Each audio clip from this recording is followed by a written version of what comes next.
Welcome to Warhammer 40k 8th edition Character Duels episode 21, Bjorn the Fell-Handed versus the Demon Prince of Nurgle. Bjorn the Fell-Handed will be armed with an assault cannon, and the Demon Prince of Nurgle will be from the Death Guard Codex, and also be armed with 2 sets of Malefic Talons. For this matchup, we will be using the official Warhammer 40k 8th edition rulebook, Chapter Approved 2018 edition, Codex Adeptus Astartes Space Wolves, Codex Heretic Astartes Death Guard, Rulebook Official Update version 1.4, Chapter Approved 2018 edition Official Update version 1.1, Warhammer 40,000 Update April 2019, The Big FAQ 2 2018 Revision 1, Codex Death Guard Official Update version 1.5, and finally Codex Space Wolves Official Update version 1.2. For a full overview of how this character duel will work, please check out the overview episode, which will be linked in the description down below. For this particular character duel, Bjorn the Fell-Handed will go first for games 1 and 3, and the Demon Prince of Nurgle will go first for games 2 and 4. And with that out of the way, let's jump into the first game. Going into the movement phase, Bjorn the Fell-Handed will remain still. Going into the psychic phase, he is not a psyker. Going into the shooting phase, he will fire both his assault cannon and his heavy flamer into the Demon Prince of Nurgle. Beginning with the assault cannon, 6 shots total, hitting on 2s re-rolling thanks to himself, getting all 6 hits. Strength 6 versus toughness 6 means wounding on 4s. And that could be better. Getting 2 wounds. Minus 1 AP, so 2 4-up armor saves. Passing 1 and failing 1, and it is 1 damage. So 1 5-up disgustingly resilient roll, which fails. So the Demon Prince of Nurgle will fall from 8 starting wounds down to 7. And now for the heavy flamer, D6 shots, getting 2 shots. This weapon automatically hits, so 2 hits. Strength 5 versus toughness 6 means wounding on 5s, failing to wound. Going into the assault phase, he will declare a charge against the Demon Prince of Nurgle. There is no Overwatch, so he will automatically make his charge. Going into the fight phase, he will place all of his attacks on the Demon Prince of Nurgle. 5 attacks base with True Claw, hitting on 2s re-rolling thanks to himself, getting 4 hits and 1 reroll. And here's the reroll, still failing to hit, so 4 hits total. Strength 12 versus toughness 6 means wounding on 2s re-rolling thanks to itself, getting all 4 wounds. Minus 4 AP, so 4 5-up invulnerable saves, passing 1, failing 3, and they are D6 damage piece. So 3 D6 damage, getting 15 damage. 15 5-up disgustingly resilient rolls, and 1 die did fall outside the dice tray. Although not that it matters, out of the 14 that made it into the dice tray, passing 3, failing 11. And so we won't bother re-rolling the one that fell outside the tray. So the Demon Prince of Nurgle will lose its final 7 wounds and be killed off. Which means Bjorn the Fell-Handed will win game 1. So we will now reset and go into game 2. Going into the movement phase, the Demon Prince of Nurgle will remain still. Going into the psychic phase, he will attempt to manifest Blades Putrefaction onto himself. And Blades Putrefaction is a warp charge value of 5, and it will pass with a 9. Bjorn the Fell-Handed has no Deny the Witch tests. If manifested, select a visible friendly Death Guard unit within 18 inches of the Psyker. Until the start of your next psychic phase, add 1 to all wound rolls made by that unit in the fight phase. Furthermore, any wound roll of 7-up made for that unit in the fight phase with a melee plague weapon, inflict a mortal wound on the target in addition to any other damage. Going into the shooting phase, the Demon Prince of Nurgle has no shooting attacks. So moving along into the assault phase, he will declare a charge against Bjorn the Fell-Handed. And Bjorn will begin his Overwatch with his assault cannon, 6 shots total, hitting on 6s, re-rolling 1s thanks to himself, failing to hit, getting 2 re-rolls. And here's 2 re-rolls, still failing to hit. Now for the heavy flamer, D6 shots, getting 2 shots. This weapon automatically hits, so 2 hits. Strength 5 versus toughness 6 means wounding on 5s, getting 1 wound. Minus 1 AP, so 1 4-up armor save, which passes. And the Demon Prince of Nurgle will automatically make its charge.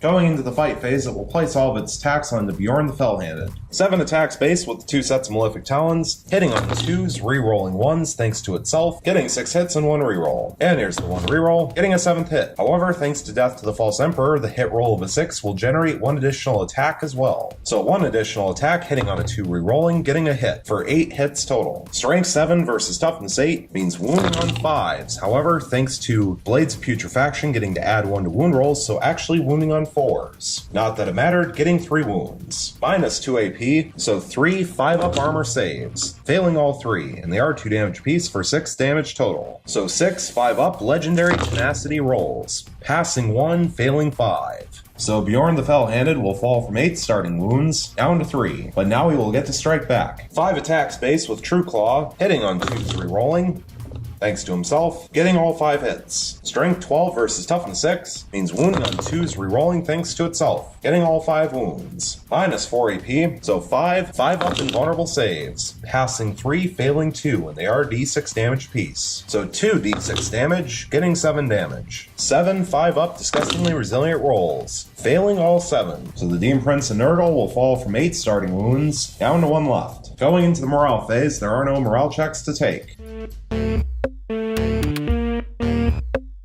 Going into the movement phase, Bjorn the Fell-Handed will remain locked in combat with the Demon Prince and Nurgle. Going into the psychic phase, he is not a psyker. Going into the shooting phase, he is unable to fire. Going into the assault phase, he's already locked in combat, so going into the fight phase, he will place all of his attacks on the Demon Prince and Nurgle. 5 attacks base with True Claw, hitting on 2s rerolling thanks to himself, getting 3 hits and 2 rerolls. And here's the 2 rerolls, getting 2 additional hits for 5 hits total. Strength 12 versus Toughness 6 means wounding on 2s rerolling thanks to himself, getting 3 wounds and 2 rerolls. And here's the 2 rerolls, getting 2 additional wounds for 5 wounds total. Minus 4 AP, so 5 5-up invulnerable saves, passing 2, failing 3, and they are d6 damage apiece. So 3 d6 damage, getting a total of 5 damage. 5 5-up disgustingly resilient rolls, passing 3 but failing 2. So the Demon Prince and Nurgle will lose its final wound and be killed off, which means Bjorn the Fell-Handed will win Game 2. So we will now reset and go into Game 3.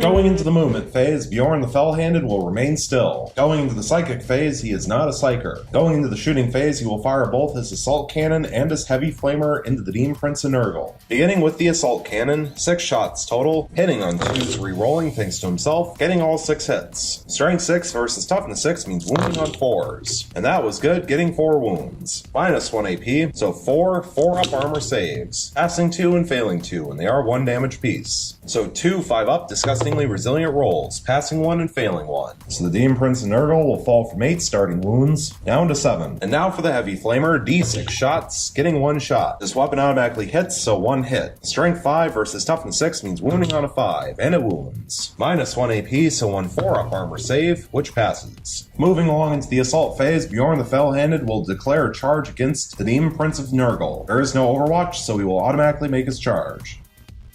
Going into the fight phase, he will place all of his attacks on the Demon Prince and Nurgle. 5 attacks base with True Claw, hitting on 2s rerolling thanks to himself, getting 4 hits and 1 reroll. And here's the reroll, still failing to hit, so 4 hits total. Strength 12 versus Toughness 6 means wounding on 2s rerolling thanks to itself, getting all 4 wounds. Minus 4 AP, so 4 5-up invulnerable saves, passing 3, failing only 1, and it is d6 damage. And here's the d6 roll, getting 5 damage. 5 5-up disgustingly resilient rolls, passing 1, failing 4. And the Demon Prince and Nurgle will fall from 7 wounds down to 3 left. But now he will get to strike back. 7 attacks base with 2 sets of Malefic Talons, hitting on 2s rerolling thanks to himself, getting 5 hits and 2 rerolls. And here's the 2 rerolls, getting 1 additional hit for 6 hits total. However, there is 1 hit roll of a 6, which will activate Death to the False Emperor and generate 1 additional attack. So 1 additional attack hitting on a 2 rerolling, getting a reroll, and here's the reroll, still failing to hit, so 6 hits total. Strength 7 versus Toughness 8 means wounding on 5s, and that was really good, getting 4 wounds. Minus 2 AP, so 4 5-up armor saves, failing all 4, and they are 2 damage apiece for 8 damage total. So 8 5-up legendary tenacity rolls, passing 3, failing 5. So Bjorn the Fell-Handed will fall from 8 starting wounds down to 3 left. Going into the morale phase, there are no morale checks to take.